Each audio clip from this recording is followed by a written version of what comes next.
30 ans après, le Saint-Quentin Basketball retrouve l'élite du basket français. Maintenant, place à l'avenir, mais ça, c'est une autre histoire qu'il nous tarde de vous raconter. Promu en Betclic cette saison, l'ESQBB a totalement déjoué les pronostics.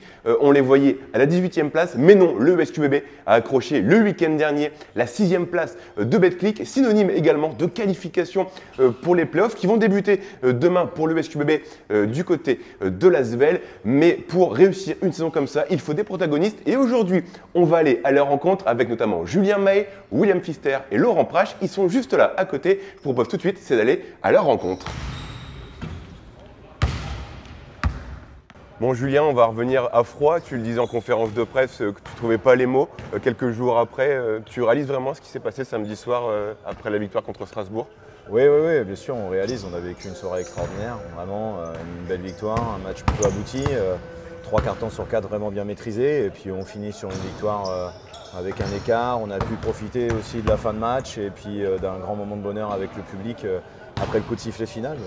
C'est extraordinaire. Maintenant, au moment où on se parle, on est complètement concentré déjà sur la suite parce que la suite est super excitante avec ce premier tour de play-off contre l'Asvel. Mais voilà, il ne faudra pas oublier ce qui s'est passé là parce que c'est vraiment un grand moment. En septembre dernier, tous les bookmakers ne nous auraient jamais vus à cette position-là. Comment tu réagis à ça? Oui, même nous-mêmes, hein, évidemment, l'objectif n'était pas de se qualifier pour le play-off. On allait vers une grande découverte. Il n'y avait qu'un seul joueur qui connaissait la division, Dominique Olenissak. Donc il a fallu... Bon, je pense que le fait d'avoir gardé quand même la moitié de l'équipe de la saison passée nous a beaucoup aidé. Maintenant, on ne pouvait pas envisager que ça se passerait aussi bien. On fait top 8 à la mi-saison, qualif en Leaders Cup. On est à 2 doigts de se qualifier pour les quarts de finale de la Coupe de France. On fait top 8 du championnat à la fin. C'est remarquable, c'est même plus que remarquable. Je pense que c'est exceptionnel pour un promu. Donc maintenant, il faut profiter de cela. Et puis aussi que ça nous donne pas le droit de nous reposer. Il faut continuer de travailler et de progresser pour continuer d'avancer. Mais on a vu sur la saison, quand ça a évolué, on a vu quand même un groupe monter en puissance. Il y a eu des gros coups ici à la maison. Ton groupe est vraiment monté en puissance. Oui, alors je dirais quand même que le groupe a su déjà d'entrée de jeu se montrer efficace. Et ça, c'était important pour la confiance parce qu'on avait un calendrier au début de saison qui était très compliqué. Puisqu'on a joué Monaco, Paris, Asvel qui se retrouvent aux 3 premières places. On les a joués entre la 2e et la 5e journée. Et on a déjà réussi à prendre l'Asvel, à gagner le premier match à Levallois. Donc ça a donné de la confiance au groupe. Ensuite, on a eu un moment un peu difficile au mois de novembre, mais on a bien remonté la pente. Et c'est vrai qu'on a évité les gros coups de mou en fait. Et même quand on a eu des blessures en février-mars, on a fait le dos rond, on a réussi à gagner un match de temps en temps et ça nous a permis ensuite d'être dans la course pour la fin de la saison. Donc le groupe a été résilient, a montré beaucoup de confiance en eux-mêmes. Ils ont beaucoup travaillé aussi. Et puis une nouvelle fois, comme chaque saison, c'est la victoire d'un collectif plus que celle d'une somme d'individualité. C'est ce qui fait aujourd'hui notre succès. Il y a un an, on remontait en Betclic Elite. Un an après, on est qualifié en play-off et on apprend la semaine dernière que tu prolonges pour 2 ans. C'est vraiment t'inscrire dans la durée à Saint-Quentin. Le projet te plaît, tu te sens bien et tu as une relation de confiance avec Laurent. Oui, évidemment, je me sens très bien. Vous savez, c'est un métier où les conditions de travail sont très importantes. Moi, je ne cours pas après voilà, les plus gros projets, enfin pas à n'importe quel prix en tout cas, ça c'est évident. Donc il est évident que je me sens très bien ici, que la relation avec le président est exceptionnelle et que ça fait beaucoup pour un coach et pour moi en particulier. Et puis évidemment il y a le public également. Et quand on travaille dans ces conditions-là, avec un public qui est aussi extraordinaire, ça donne envie de continuer. Donc c'est pour ça que j'ai décidé de continuer encore un peu. Et déjà très vite les résultats me donnent raison puisque on va aller certainement vers des choses assez excitantes et nouvelles encore la saison prochaine. Donc, et un challenge très difficile d'être capable de confirmer ce qu'on a été capable de faire. Alors évidemment, la 6e place, je pense qu'il faut quand même rendre... il ne faut pas oublier que là, ça reste un truc quand même assez fou. Mais en tout cas, réussir à aider à ce que le club conserve sa place dans le top 16, dans les 16 meilleurs clubs français, c'est déjà quelque chose d'assez fort. C'est vrai qu'il a fait des belles choses en Pro B, faire monter le club. Je pense que ça peut être intéressant de pérenniser le club en première division et quand on voit ce qu'ils ont fait cette année, c'est magnifique. Moi, je pense qu'il a deux talents vraiment, c'est de savoir mettre une défense en place dans une équipe et savoir vraiment développer les jeunes aussi. Tu parles d'Hugo Besson, on peut parler de Melvin Aginsa aussi, qui a énormément, je trouve, évolué en 2 ans. On peut parler de Mathis Dosouyovo, ils sont allés le chercher quand même à Chalon, c'était un bon joueur.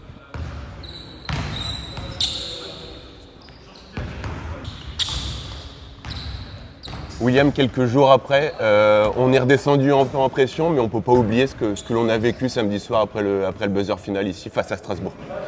Ouais, tout à fait, c'est ça. On redescend en pression, on relâche un peu, mais forcément les souvenirs, la soirée qu'on a passée tous ensemble le samedi soir, elle reste là, mais on sait qu'on doit se préparer pour les gros matchs qui arrivent, du coup voilà quoi, on est retour au travail. Bon, toi, ça fait 4 ans que tu es au SQBB. Cette année, tu étais désigné capitaine. On t'a vu monter en puissance, parce que on rappelle que tu viens de N1. Comment tu vis, toi, cette évolution du joueur que tu es?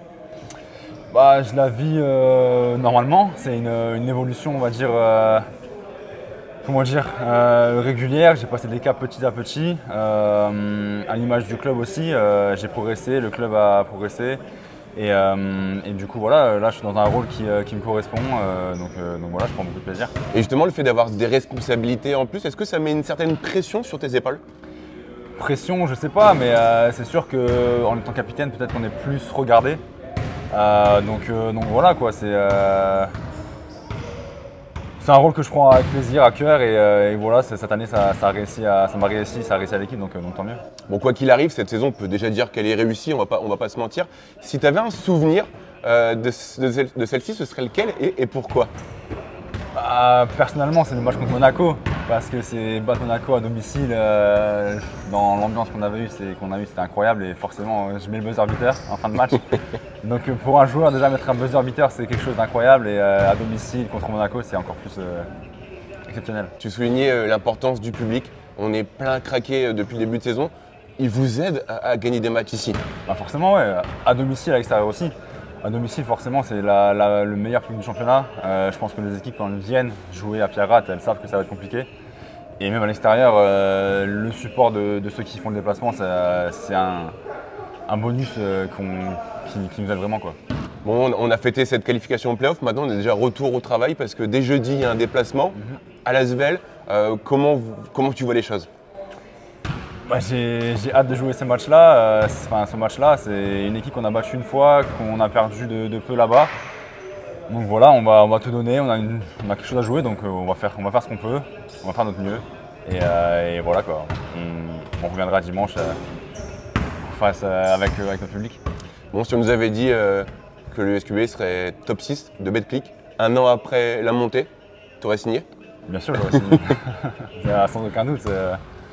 Je pense que tout le monde aurait signé d'ailleurs, mais voilà, quoi, c'est le résultat de tout le travail qu'on a fourni les dernières années, plus cette année, et voilà, la continuité dans l'effectif aussi, donc voilà, c'est top.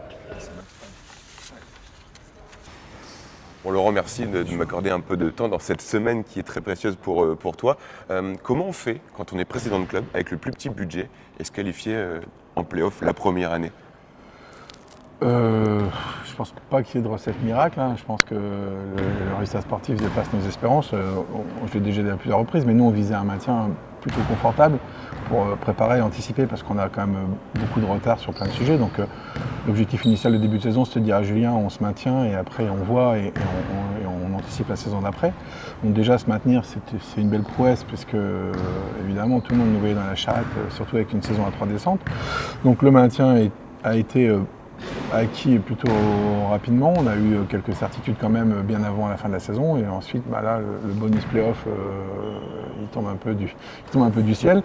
C'est quelque chose qui est inattendu, donc c'est mérité, amplement mérité par rapport au travail, par rapport à l'investissement, par rapport à la mentalité des gars. Voilà, c'est encore plus mérité par rapport aux quelques déboires qu'on a eu pendant la saison, parce qu'on a quand même on a une période un peu creuse.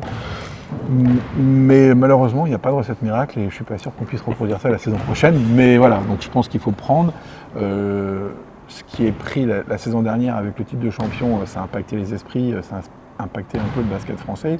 Là, un promu qui finit 6e, je crois que c'est le meilleur classement du club depuis que le club existe. Bon voilà, et moi qui ai connu la première grande époque, j'ai l'impression qu'on est en train de vivre une seconde grande époque qui sera, à mon avis, tout aussi prestigieuse que la première. Bon, depuis que tu es arrivé à la tête du club, on voit qu'il y a vraiment un projet de structuration. Le club avance, l'équipe avance et évolue. On est vraiment on s'inscrit dans la durée quelque part.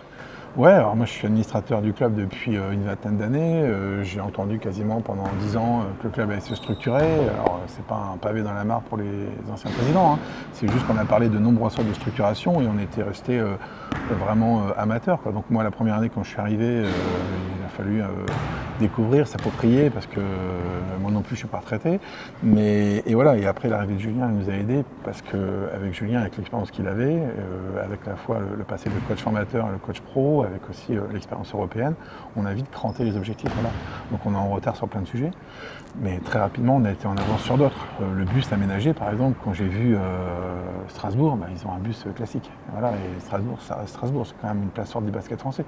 Et nous, depuis 3 ans, grâce au partenariat avec la RTA, on a un bus aménagé et qui est vraiment très bien. Et les joueurs pros, quand ils arrivent, ils sont un peu surpris. Donc on a, avec Julien, avec nos moyens qui sont pas délirants, on a cranté, donc en un le bus, la machine à shoot, et d'année en année, on densifie la structure, on améliore les choses, on a revu aussi tout le parc, ça personne ne le sait, mais on a revu tout le parc d'appartements, tous les appartements qui n'étaient pas forcément dans des critères très pro, on les a rendus, on n'a que des appartements tip-top, donc dont tout le monde peut être fier, dans lequel toi comme moi on pourrait habiter, ce qui n'était pas le cas avant. Donc c'est une structuration parfois visible à l'extérieur, parfois interne, et puis en fonction de nos budgets, de notre capacité financière, d'année en année, de saison en saison, on investit et on essaie de faire des investissements qui sont pérennes pour le club et dont on pourra être fier, parce qu'en fait c'est quelque chose qui aurait dû être fait depuis très longtemps, qui n'a pas été fait. Donc effectivement, il y a le côté sportif, ça brille, ça c'est grâce à Julien avec le travail au quotidien. Il y a le côté orientation, puis après il y a le côté un peu back-office, où moi j'essaie de prendre le budget qui nous est alloué, de l'affecter à bon escient, et puis faire en sorte que ça progresse. Et je trouve que depuis l'arrivée de Julien, effectivement, on a franchi une dimension où on est vraiment crédible sur plein de sujets, ce qui était vraiment loin d'être le cas auparavant. J'allais le dire, une des clés du succès, de la réussite de SQEB, c'est notamment cette relation que tu entretiens avec Julien depuis plusieurs années. Ouais, carrément, c'est ça, parce qu'aujourd'hui, Julien, c'est un bourreau de travail, il passe beaucoup de temps pour le recrutement à l'été.